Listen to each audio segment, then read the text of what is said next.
Omani se mamunyina jo UTV so eni edamui kasebo etwa tokra ana yede ebesomo ensam no dos no di makotene bi ene se Fisheries Minister Honorable Mavis Hawakumsin dia tudwa se na so ande nhye eba abeboa ma farefo esua nsanonyuma Yebekwa akopiem kotokofi eho ena swafa ono ena hwe ahensem so wakotia otumfo osetutu Sanso and Dr. Opunini case a court no and court of appeal so now much says asam no see about twaso and I say en twaso July bosumino did a tosumi and san and dim wine bebabonte. Yebekwa so ejinem ewa santimantemu esanse eho ena banko ntabu for akodi juma ho a wabeto achemu se oman yesikesem dwedie anase se de no mabo ehwi kosoro no sabri ababigina eduana mienu echipo mienu we can sama hodwa anuanu mienu ya transe ya de besomo enkomodi eka ho ebi ya de nsem no bremo eye me David ofori safo menu minya bema Kwame Owusu Ediomi afensem no enchiremu eni yenuanu mo a ekopo omi enam ewopo so afarefo ebre bi du a aye omo enkopo a eno no ye fe close season nano and Ministry of and as the Minister for Fisheries and Aquaculture, Honorable Mavis Hawakumsin, Edatudwa Chese na so no edin shebia ba ebra yenuana farefo enkopono wode be kyerem ensannyuma ahodo. Inshore fishers will serve the close season from the 1st of July to 31st of July 2023. Industrial trawlers will also observe the close season from 1st July to 31st of August 2023. Let me also put on record that the tuna fleet also observe their close season 3 months in every year. To mitigate the impact of the closed fishing season on fishers and processors, the ministry during the 2022 closed season distributed 20,000 bags of rice and 8,333 cartons of oil to support fishers and the fish processors during the closure. I must also mention that the fishers were supported with 6,000 bundles of wire mesh, 20,000 basins, 1,710 chest freezers, and 1,150 subsidized outboard motors. As a way of reducing pressure on the fisheries resources, the ministry and its partners, including the Ghana Fisheries Recovery Activity, has launched the alternative livelihood training support for fishers, starting with fishers in masonry, carpentry, dressmaking, hairdressing, electronics, and auto engineering, etc. in selected communities along the coast. This training will be scaled up to over 8,000 fishers, and after the training, trainers will be supported to set up to ensure that they can earn incomes from their trade. Furthermore, it was agreed again at our 13th April 2023 meeting that gains from implementing the closed season will be eroded if we all do not collectively combat IUU fishing activities. Yeto akase wono so ane kopiem kotokofie eho ena otumfo osetutu otosumienu ono ena ye asantehene ene wakasa ache aban se ohwe na ada onhwe na asoya ehwe ahensie anase ahensem so no onhwe na onhwe omu kena onso omasene sedebe a ombetimi ayedwuma odensem we nyina tudwa abra so afa ono ena hwe ahensem so eye owura asamo aboaten ekopiemu kotokofie.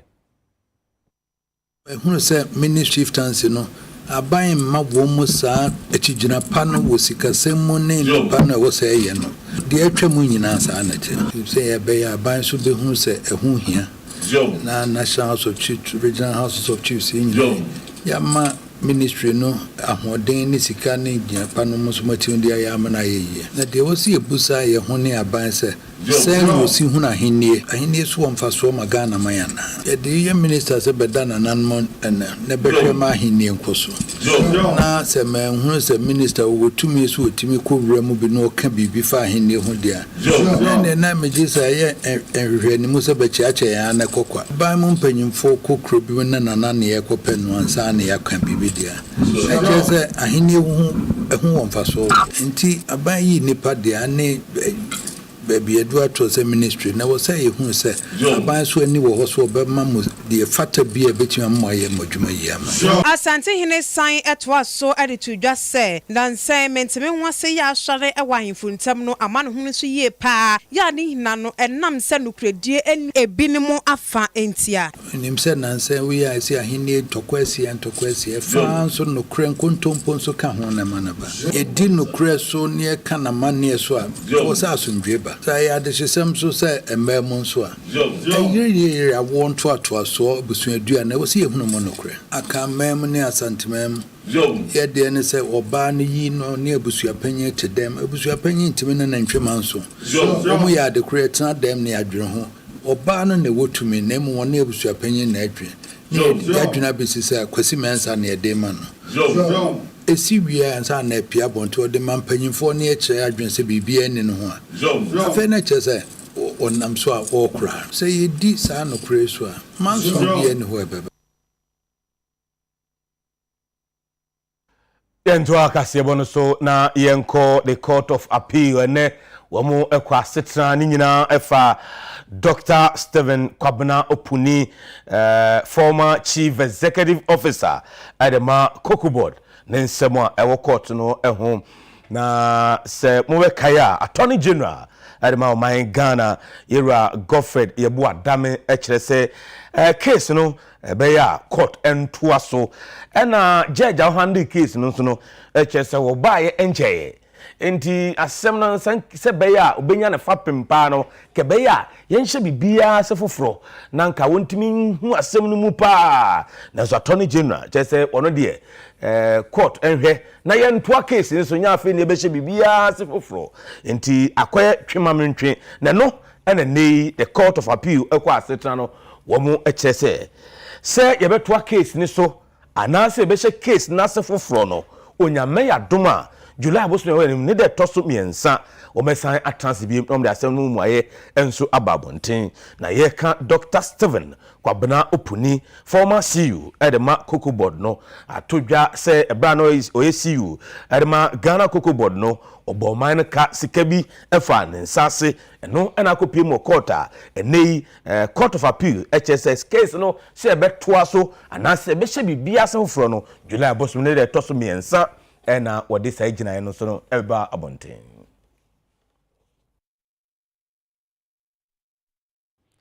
yeto akase bono so ane daso ejina santemantemwa eho na ban kontabufo eye professor enim eho na wakodi djuma na bra okopiem eho ho a odi djuma no eno kasa atremu se ade se edwadie sikasem anase nyomabo a ehwi koso no bosumi etwam no ade se asan ehwi koso akogina ohanchemu aduanan mienu etripo mienu na ade a eha adwen eyie pa odensem onyina todwa abra okopiem eho Kumasi Technical University na kopa dwumadi bi ehun entoma. The month of May 2023, rate of inflation stood at 42.2%, indicating a 1.0 upward increase in the rate of inflation between April 2023 and May 2023. In April 2023, the rate of inflation from January followed a consistent decline up to 41.2%, and this decline was reversed, that is the slowdown inflation was reversed in the month of May 2023 with an upward increase from 41.2% to 42.2%. From a regional perspective, the Western North region recorded the highest rate of inflation of 62.2%, and the Ashanti region recorded the lowest rate of inflation of 31.0%, indicating about twice the difference between the region that recorded the highest rate, Western North region, and the region that recorded the lowest rate, Ashanti region. From a food and non-food perspective, we have for the first time in several months recorded a very high variation between food and non-food inflation, with food inflation standing at 51.8% for the month of May 2023, non-food inflation 34.6% for the month of May 2023. We see an upward increase in food inflation from 48.7% that was recorded in April 2023 to 51.8% for May 2023. Contrary to that, we see a decline in non-food inflation. In April 2023, non-food inflation stood at 35.4%, and this has inched up by 0.8 percentage points in May 2023. From a locally produced item and an imported item, we see a variation of 7.6 percentage points, with the dominance of inflation on imported items standing at 43.8% for the month of May 2023, relative to 36.2% for inflation on locally produced items, 36.2%. On a month-on-month basis, we've seen a doubling of the month-on-month inflation. Month-on-month inflation for April 2023 stood at 2.4%, and in the month of May 2023, month-on-month inflation was 4.8%. From a food inflation and non-food inflation, on a monthly basis, we've seen a variation of 2.7%, as food inflation stood at 6.2%, relative to non-food inflation 3.5%. We end today's release with issues for wider engagement for policy consideration. Of the 307 items that we collect prices on, we identified 143 items that recorded rates of inflation higher than 42.2%. That is, across the 307 items that we have in the basket, 143 of them recorded changes in prices that were higher than 42.2%. And no extra no. Pro Vice Chancellor Yowo Kumasi Technical University, Professor Gabriel Jomo, also at in some way na to the CPI, which measures the cost of living, affects the purchasing power of our currency and affects the saving patterns of the people. Inflation, which measures the general price level of goods and services in an economy, is also an equally important indicator of every country. Inflation over the past month has been increasing across the world, and Ghana is no exception. Our country, however, witnessed a decline in the month of April 2023, and we hope that it continues to drop. Mpempi ayayeta hu nipa bi a wo nam monten so na mo etonru ema Ghana de hye adodo na nso enum enitumi krata wode eton sa enru no eno nam so ma ne the Pharmacy Council any FDA and afi Accra Police Regional Command won kan ho ebomu eko circle eno won kran ema safo no ohochiche dodo na Pharmacy Council any Food and Drugs Authority yede wontoma aboposi for dia not ohugu monten so ene nkran kwame nkoma circle potem honom wona wotuntu ndura emra ema ho kwan ye ne ndura obodawuro se wo ba utobi na sebi wode ye wonufu na se ompokua ho a ebegina so sesiri mu adago ene woto eto de na sebi wode fefa woto ho so de ne woto bebo se go so mankan no emema de o ene bema ubegina so ama ubenya bula matani ene AK47 Cobra 150 Tiger 150 Magic Snovita Super 6 machine na nduro kaye ene nipa yi wo ton de ma Ghana fo emra ema ho kwan na mpenifo ti ohugu monten so no nipa edumienu 12 ene okoso wo mpa achi a owura William Rutaman odi ne djuma e de ma Pharmacy Council woni senchero focus echichi mu butaye nti a sa nipa yi wacheche won. The first thing was in Drankasa you have to sell within a room space. In Dra Ombotono is under the sun. Now pharmacists no. The chair of school said when a drug is exposed and our medicine is exposed to sunlight, and to me changing composition, it ceases to become sad in drone, a bit dangerous or toxic. That's number one. Number two, what is the knowledge that they have? Over to have and draw, there were side effects. Omoma side drone, are they able to educate the people that they give the medicines about the side effects? Secondly, it is possible, sir, in no way, FDA and register, don't buy from these people. Sir, open door to a drugstore. Pharmacists were home, and now the person in charge. There are so many questions about that.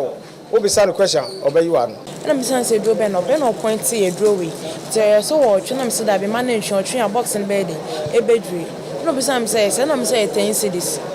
No say okay me ba akoma no nti me ase me koye aduro no e na me nya akọ minister fro bi no de phone bre me. No be some when I'm saying we adwuma no say okay I'm under arrest. Yeah, but munja yen yanko na next time si say na I say adwuma ba ye so yen ka kan credit no anu.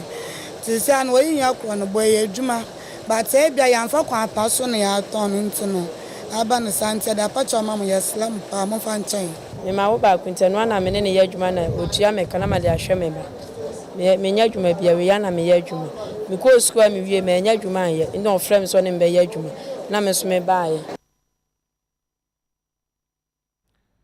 Said the bear in central for ebetimi ayo mojuma na emfa basabasa ye ebia emre omo said the bear obetimi agina pintin etimi akansem na etimi aboa ama oman no etimi etumpo no edwuma kwa from Media Foundation for West Africa omde dwumade bi ahyehe so apa dwumade bi nso ehontoma said the bear ebetimi aboa ama central for a oman mu etimi agina omo na so na omo etimi edi omojuma said the say na ifata. Media Foundation for West Africa edi wontuma abo National Peace Council, National Media Commission na National House of Chiefs dianwa wodin central phone shemu ahyehe so na shemu yi potoka samudi wode to so in hate speech and democratic consolidation in Ghana. Kwanchefo penyina oda Media Foundation for West Africa no Ora Suleiman Abraham ne kasa yi mu no na wo chirim se ofasa din firi se opeso ofaso no de bon central phone nyina kokko se wonum nsem ebetim da sundwa bananum kro na nsem soso no ebetim de wo hawa benta ya wo hwe hu ni se obeka nsem a ede abotoye mu we na sundwie ebeba yenim yesi wo Rwanda 1994 yenim yesi wo Kenya 2007 2008 even ye Montreal ya Cote d'Ivoire kra no yenim ya esi ye 2010 2011 ya ede basabasa yo ebe wi ase no nipa bebre efa mu hwere wo mu nkwa ebra yedi emfie aduasani ye ka bi ma menka bi na ye kɔ yanim ya abato kase enso da yanim next year yi na efi se ebe hia se ebeba together ye beki kan ho abom ne aba beto adwen na yetu ye ho fu na fe obroni beka se one na wo se ye hyase ma ye ho efa nsunsu so ase ya nhwe yi a kasa entwa yi no ede bebre ye men the anything you ever share ya and then National Peace Council, National House of Chiefs, National Media Commission, the UN system, yeah, what I say, ambassadors a whole door ya omoha, omoba emi to adwin. Na me fi say media akoyi ya say de nya e course way etu ye ho fo a em say bebo ama ye ka bi ma men ka bi no etimi akone. Nanu achire no animdifobia de woni mo nyamba be pie mu nhemu yase no ebi nso ne centrefo atwetwe nkomo. I also encourage my brothers and sisters across the political divide that we also try as much as possible to exercise caution. Think about the children at home who are listening or watching us during prime time and consuming those information and thinking it is okay to also express themselves the way most of us have expressed ourselves using the various platforms in the country. The Indiana maker say hate speech undermine public trust and confidence in institutions. We take institution to say electoral commission. We show electoral commission chairperson. In someone sometimes only ignosophobia against the electoral commission. It be in semi-bikra undermines the own person as a head of the commission, and semi-bikra undermine the role of electoral commission to be an objective institution to supervise elections in the country. Yes, Anna, in performing GDA, our institution say, bet me, I have a objective conduct of our elections. We share judiciary. In some way, you can't fight judiciary. In some way, you can't tear the judiciary, especially judges. Yes, Anna, judgment be on no. In Kofokran, we say judgment no man making the is based on law. But in Kofo, they feel say beer or more favor one party against the other because of the perceived bias of that particular